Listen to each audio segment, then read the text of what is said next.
फांसी क्यों नहीं दी जा रही है? पारस हॉस्पिटल में खुलेआम गोली मारा जाता है। नेता का या हत्या कर दिया गया। ये लुटेरों की सरकार। नीतीश कुमार से बोलिए। बच्ची के साथ बलात्कार किया जाता है। आईएएस अधिकारियों का हत्या होता था।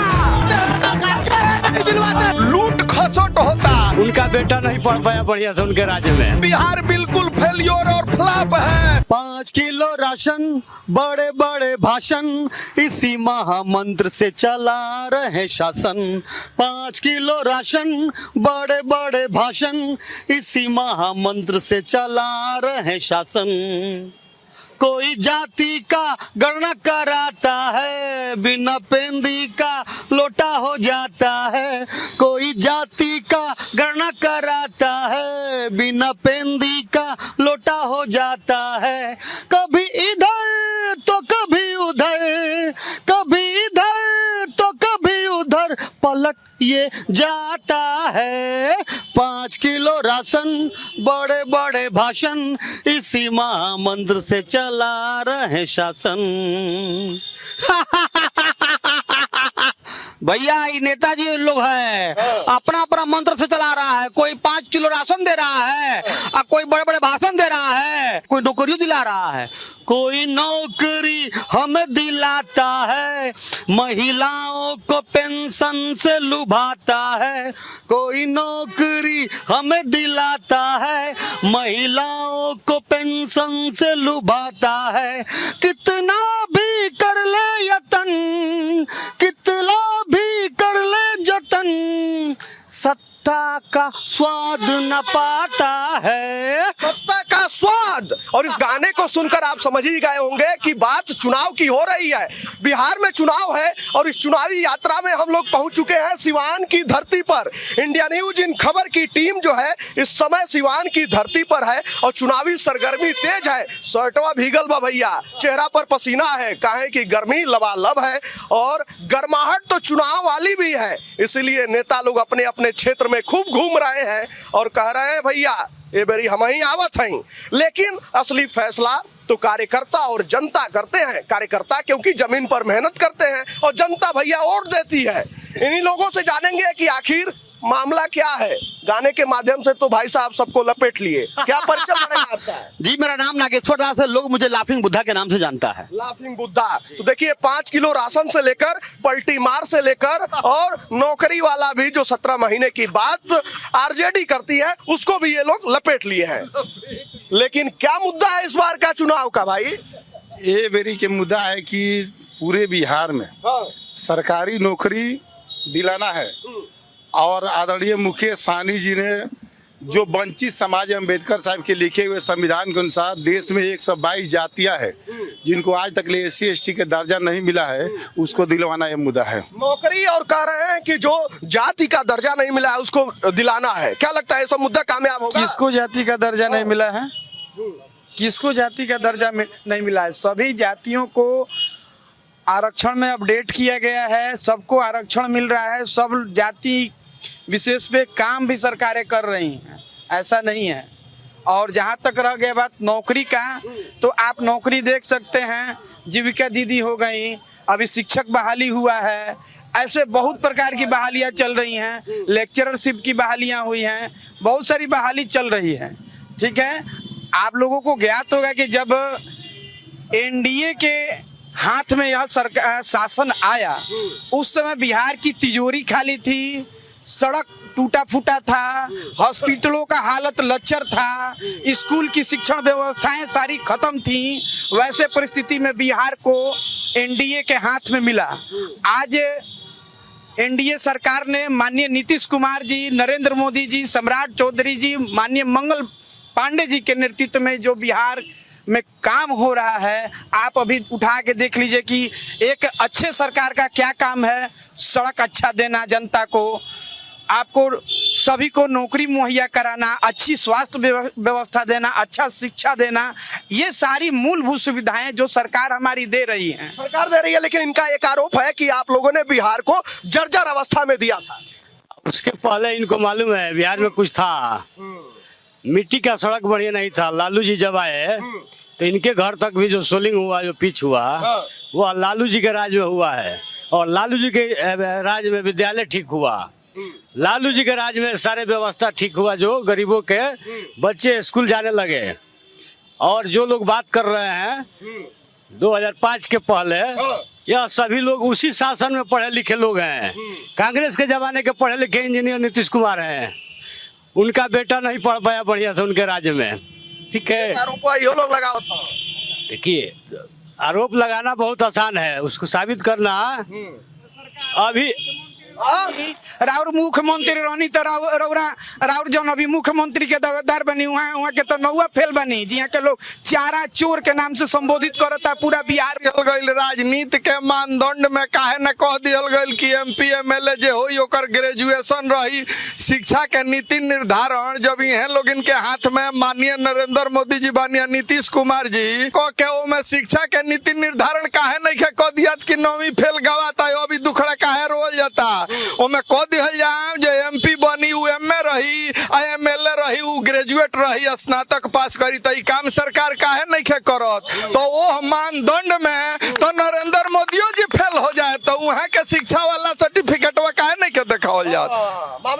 मामला ई बा अगर शिक्षा व्यवस्था यहाँ सब बेहतर कर दिले बा तो प्राइवेट स्कूल हर गांव में इतना फलत फूलत काहे बा। प्राइवेट स्कूल में दोहन हो रहल बा। आज रिक्शा चलावे वाला भी चाहता जे हमार बेटा पढ़ो, और रिक्शा चला के अपन पेट काट के प्राइवेट स्कूल में 1000 का महीना देता। सरकारी स्कूल में विद्यालय, पोशाक आ साइकिल के नाम पर लूट खसोट होता। आ मूलभूत जौन शिक्षा बा ओकरा स्टैंडर्ड में सुधारे नहीं के होत। कोगो MP MLA के लड़का सरकारी स्कूल में पढ़ता रहन। तो हम पूछे के चाहतनी कि सरकार जौन शिक्षा नीति बा ओकरा के काहे नहीं के दुरुस्त करत।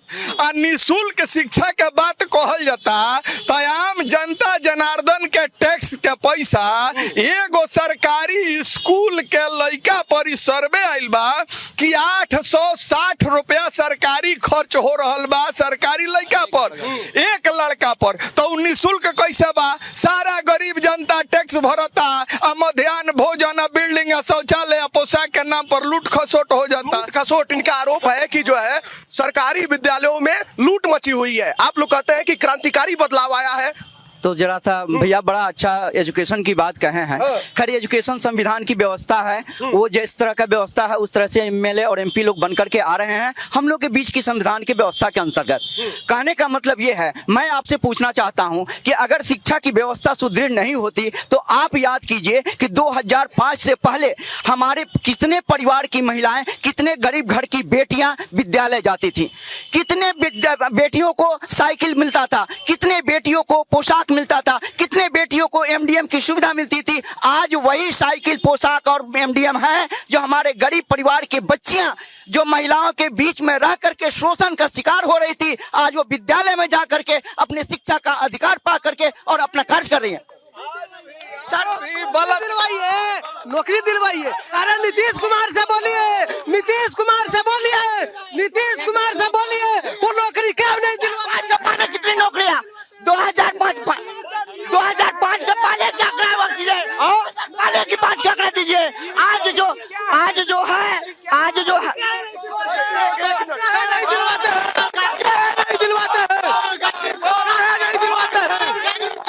सबसे बड़ी बात यह है कि देखिए दोनों तरफ से जो है जमकर नारेबाजी हो रही है, माहौल गर्म हो चुका है। चारा चोर बिहार चोर।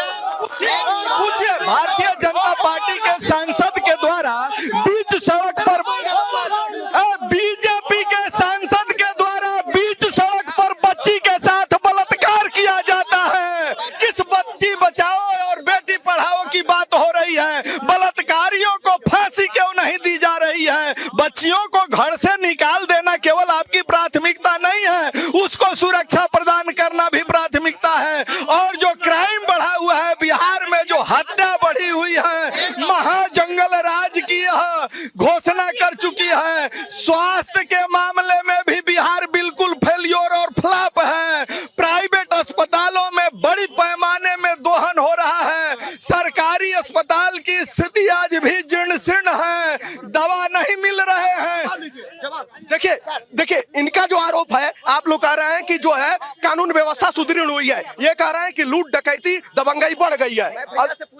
अब जो है इनका जवाब दीजिए। एक मिनट, इनके शासनकाल में आईएएस अधिकारियों का हत्या होता था, आईएएस अधिकारियों का हत्या होता था इनके शासन में लूट हत्या बढ़ी है, अपराध बढ़ा है, मरद सीमा पर बढ़ी है अपराध। राजनीति की बात करते हैं, फिल्मों के विकास के नाम पर दुश्मनी है। अब आप जवाब लीजिए। जवाब अब एक मिनट आप भाई साहब, एक मिनट आप लोग सब शांत हो जाइए। वो बिहार है, क्या अपराध? आपने बिहार है, पारस हॉस्पिटल में खुलेआम गोली मारा जाता है।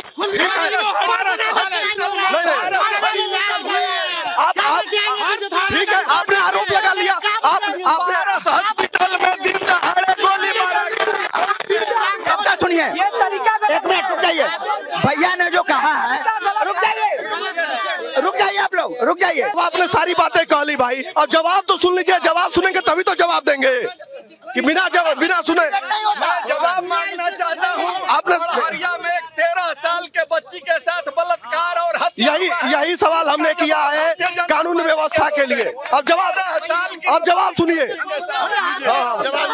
मैं बताता हूँ, मैं जवाब दे रहा हूँ, मैं जवाब दे रहा हूँ सर। अरे सर, जवाब तो सुन लीजिए। जवाब सबसे बड़ी चीज है कि मैं बड़े भाई ने हमने कहा है कि जो बलात्कारियों को मौत की सजा क्यों नहीं दी जाती है। मैं पूछना चाहता हूं कि 2005 के पहले कितने बलात्कारियों को मौत की सजा दी गई थी। आज कानून व्यवस्था इतनी मजबूत है कि 12 बजे रात में 3 बजे भोर में हम लोग कहीं भी आ जा सकते हैं। चौथा चीज है शिक्षा की व्यवस्था इतनी सुदृढ़ हुई है। शिक्षा की व्यवस्था इतनी सुदृढ़ हुई है कि हमारे महिलाएं घर से निकल करके बेहिचक पास कर करके और यहाँ अच्छे से अच्छे शिक्षा की गुणवत्ता प्राप्त कर रही हैं। लालू शासन काल का यह गवाह है गोपालगंज बोर्ड। वो देखिए मूर्ति किसका लगा हुआ है, एक बहुत बड़े छात्र नेता का यहाँ हत्या कर दिया गया। ये दोनों आदमी हैं, हॉस्पिटल में 50 रुपया डॉक्टर का फीस था। ये लुटेरों की सरकार आज 1,000 रुपया ले रही है। लालू राज में 50 रुपया डॉक्टर का फीस था, 50 रुपया फीस था। शहाबुद्दीन साहब ने डॉक्टरों का 50 रुपया फीस करवाए थे। शहाबुद्दीन साहब ने जो विकास किए हैं अभी तक कोई नहीं किए, कोई एमपी नहीं किए। अब देखिए ये भी सुनिए। जिसने मंडल कमीशन लागू किया उसका कोई नामे नहीं ले रहा है। SC ST OBC माइनॉरिटी के जो लोग भी थे, मंडल कमीशन जब बीपी सिंह के राज में लागू हुआ, जब देश के प्रधानमंत्री बीपी सिंह बने थे तो 3 MP बसपा का जीता हुआ था।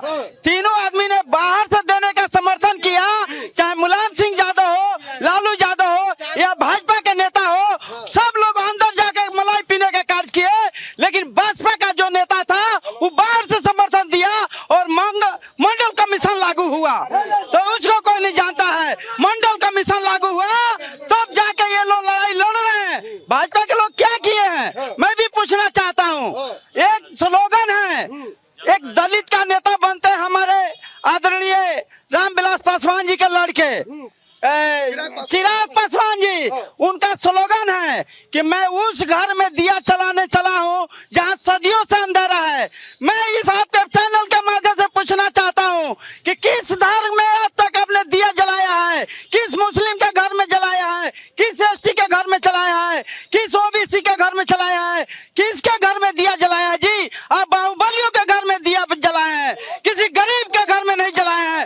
इसलिए इससे साबित होता है कि आपकी सरकार जो है रेज की मिला करके बड़े पार्टी के रूप में कहता है कि देश की सबसे बड़ी पार्टी है। मैं कहता हूं अगर देश की सबसे बड़ी पार्टी है तो अपने अकेले लड़के देख लीजिए। अगर आपका खाता नहीं बंद हो गया बिहार से तो फिर मेरा गणेश मुखिया नाम नहीं, बसपा का कार्यकर्ता नहीं।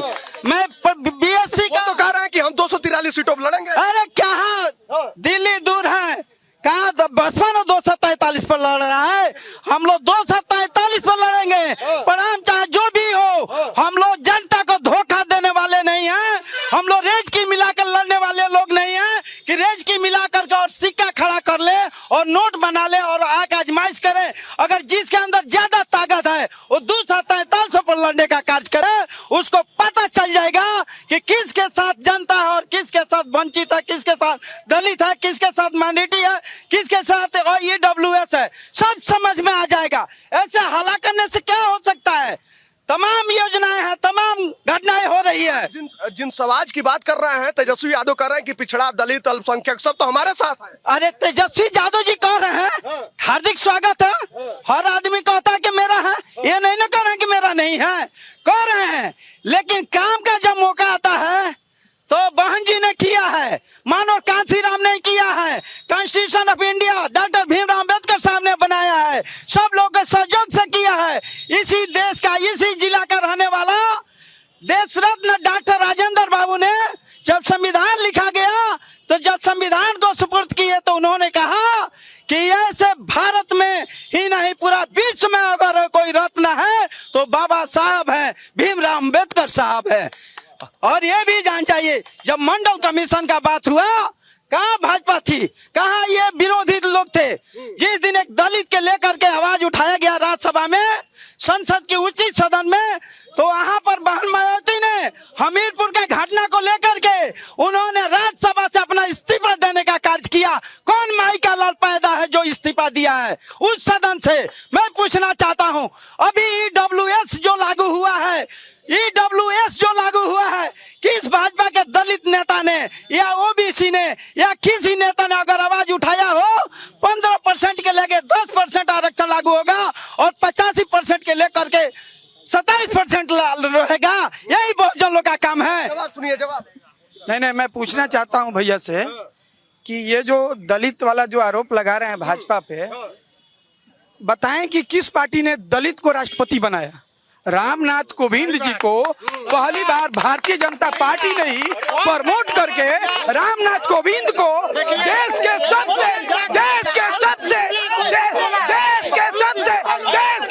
सर्वोच्च पद पर बैठा।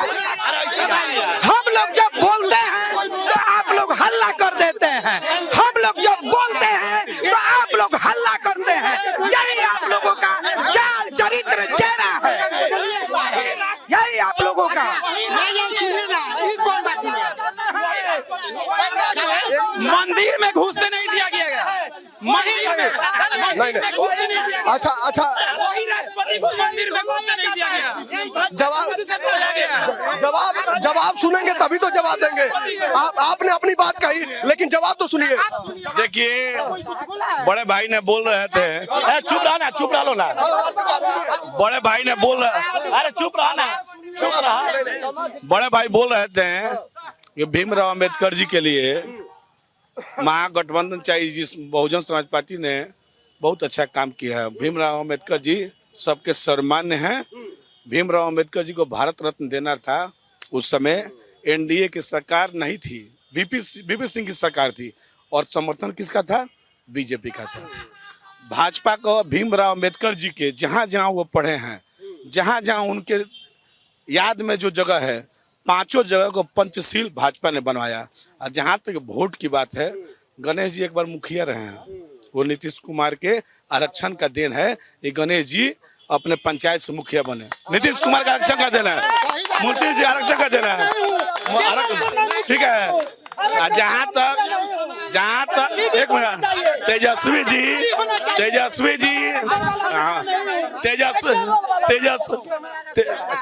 जी की जहाँ तक बात है, तेजस्वी